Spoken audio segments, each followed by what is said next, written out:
O médico vai ter independência para decidir sobre a utilização desse recurso, mas precisa do consentimento do paciente e deve garantir também um atendimento presencial em caso de recusa.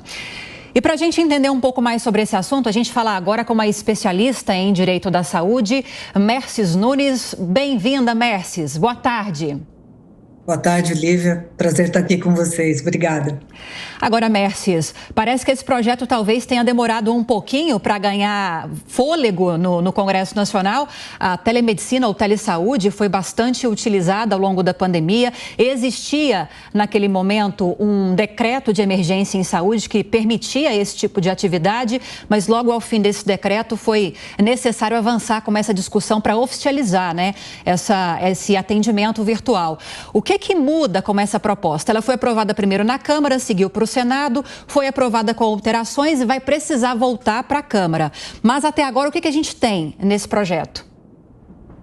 Agora a gente tem uma regulamentação única da telesaúde, que na verdade é um pouco mais ampla até do que telemedicina, é um atendimento em termos de saúde com várias diversidades, tipo teleexame, teleconsultoria, a própria teleconsulta. Então nós temos uma regulamentação que veio, sofreu algumas alterações no Senado com algumas emendas, inclusive uma da senadora Mari Gabrini, e agora vai voltar para a Câmara para regulamentar de uma vez esta atividade no Brasil.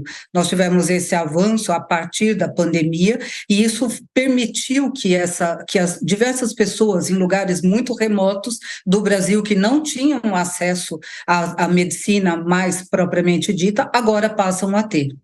Por que é tão importante essa regulamentação, Merces? Porque existe uma resolução, se não me engano, no Conselho Federal de Medicina que trata sobre esse assunto. Por que é tão importante o Congresso Nacional regulamentar o tema? Porque nós tínhamos essa regulamentação provisória do Conselho Federal de Medicina, é uma regulamentação que já vinha desde lá de 2002, e em 2019 o Conselho tentou regulamentar, houve um grande desentendimento entre toda a classe, e agora nós temos, com essa regulamentação pelo Senado e pela Câmara, nós temos uma regulamentação uniforme no Brasil. Então, os médicos, de fato, vão poder exercer com autonomia este direito de decidir se podem ou não atender de forma remota. É claro que nós contamos com isso necessariamente com o consentimento do paciente. É o paciente que vai determinar se esta forma, para ele, a remota, é mais conveniente ou se ele prefere o atendimento presencial. E nós temos também uma diferença um pouco acentuada. Agora, com a regulamentação, nós não precisamos ter um preço, um valor de consulta exatamente igual nós temos no atendimento presencial. O médico vai ser livre para estipular um preço diferenciado conforme a necessidade. Existe até então, antes dessa aprovação ser concluída no Congresso Nacional, muita insegurança jurídica para o próprio médico também, né, Merces? O médico muitas vezes tem medo de receitar medicamento, os exames também. É preciso dar essa segurança para o médico e para o paciente também. O quanto a telemedicina avançou desde que ela começou a ganhar corpo, porque já existia. Ela começou a ganhar fôlego e corpo ao longo da pandemia, mas já existia aqui no Brasil. O quanto ela avançou e o quanto ainda precisa avançar? Eu diria para você que, a partir da pandemia, que nós tivemos essa necessidade de regulamentar o atendimento por meio remoto, acho que a partir da pandemia, tanto os médicos quanto os pacientes perceberam que era possível um atendimento à distância, diferente daquela resistência toda que nós tínhamos antes do próprio Conselho Federal de Medicina, dizendo que havia necessidade de um atendimento presencial na grande maioria das vezes. Então, eu particularmente sou uma fã da telemedicina, porque acho que isso permite que diversas pessoas em lugares muito distantes consigam ter acesso a um atendimento minimamente de qualidade, que nós não temos até então. Então, acho que essa autonomia do médico e essa segurança do paciente que percebeu que é possível conversar com o seu médico e ter um atendimento à distância, para daí o médico prescrever alguma medicação ou mesmo solicitar exames, isto passou a ser uma coisa factível. Então, as pessoas perderam o medo e os médicos também. Então, a regulamentação vem para estabilizar esta atividade que deve ganhar mais corpo a cada dia. É muito importante, né, Merces, a gente falar um pouquinho sobre essa questão da prescrição de medicamentos. Quem já foi atendido virtualmente por um profissional da saúde sabe como é que funciona. Mas para quem não é, qual que é a segurança, né, que o médico, o paciente e a farmácia têm de que aquela prescrição realmente veio de um profissional? Como é o sistema de prescrição nesse caso da telemedicina? Só para quem nunca passou por esse tipo de consulta ficar sabendo já. Bom, para começar, que o médico que vai atender remotamente, ele tem que estar inscrito dentro do conselho, do seu conselho de classe, então é um atendimento regional no primeiro, na questão da validação da possibilidade dele atender. Mas o médico de São Paulo, por exemplo, pode atender na Bahia, pode atender no Rio Grande do Sul, não há mais esta restrição de um atendimento localizado.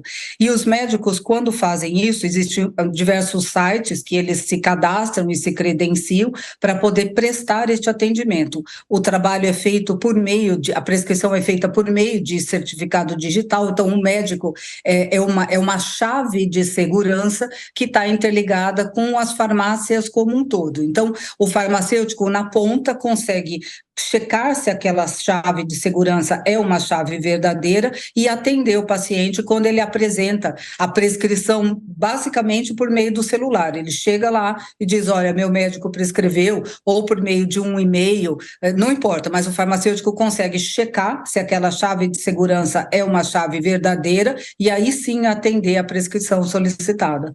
Agora, Merces, eu já conversei com muitos especialistas de saúde, assim como você, que acreditam que além dessa questão de a telemedicina permitir com que pacientes em regiões mais remotas tenham acesso a especialidades que naquele estado presencialmente não existe um profissional referência para isso, com o passar dos anos, com um avanço da telemedicina, até as filas nos hospitais vão diminuir também.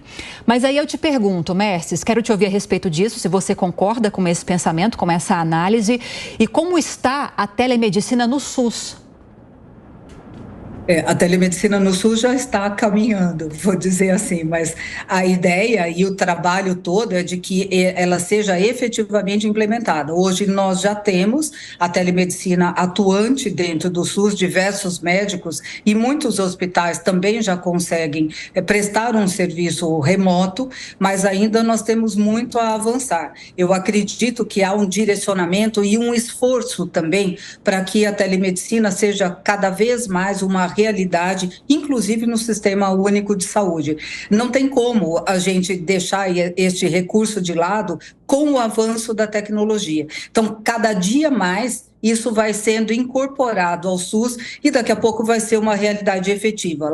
Lamentavelmente ainda não é, porque há um espaço curto entre a necessidade que foi gerada por conta da pandemia e o momento hoje. Mas com essa regulamentação em nível nacional, a tendência é de que o SUS tenha a telemedicina como uma realidade efetiva. Agora, toda especialidade, Merces, pode ter esse tipo de atendimento ou algumas ainda é necessário que haja aquele atendimento presencial? Ou pelo menos inicialmente, né? Depois, no decorrer do atendimento, ao longo de um tratamento, o acompanhamento talvez possa até ser a distância entre o médico e o paciente, mas existem aquelas especialidades que aquele atendimento inicial ainda precisa ser de forma presencial? Nós temos algumas áreas dentro da medicina que não possibilitam, pelo menos por enquanto, um atendimento remoto. Então, se você está falando de uma gestante, por exemplo, ela consegue ter o atendimento remoto até o momento do parto. E uma das questões que até levou a senadora Mara Gabrilli a fazer esta emenda, que é a emenda número 5, foi a questão do bebê no exato momento do parto e um pouquinho antes que precede. Então, nós temos a situação fática, que é o atendimento no parto. Muitas vezes um parto emergencial, você não consegue ter uma prestação de serviço à distância. Quando muito você tem, é uma teleconsultoria com a situação andando. Existem outras situações que ainda não são uma realidade, principalmente no SUS, que são as cirurgias, apesar de a gente já ter cirurgia feita por meio de robôs, mas isso ainda está nos hospitais mais elitizados, de uma categoria que ainda não se popularizou. Então, num primeiro momento, nós temos essas restrições e o Conselho Federal de Medicina também acha que o primeiro atendimento para o paciente tem que ser um atendimento presencial. Então, nós temos barreiras de ordem burocrática que tendem a desaparecer e barreiras de ordem tecnológica. Então, o distanciamento só é possível em situações que você não necessita de um exame. O que você vai ter é o resultado do exame analisado à distância, isso sim, mas você não consegue fazer um exame físico, principalmente, exceto se você tiver um médico ao lado para orientar e ir seguindo a linha do médico que está direcionando o exame. Então, barreiras de ordem ainda burocrática e tecnológicas impedem que a gente consiga ter todos os atendimentos de forma remota. Eu acredito que alguns anos mais e um pouco mais de avanço da tecnologia, a gente consiga fazer isso de uma forma mais efetiva. É isso que eu ia te questionar agora para a gente fechar a entrevista, Mércies. Então, a questão tecnológica e a burocracia ainda são os principais desafios para essa área, né? Porque a regulamentação é apenas mais um passo. Ainda é preciso vencer esses obstáculos, então.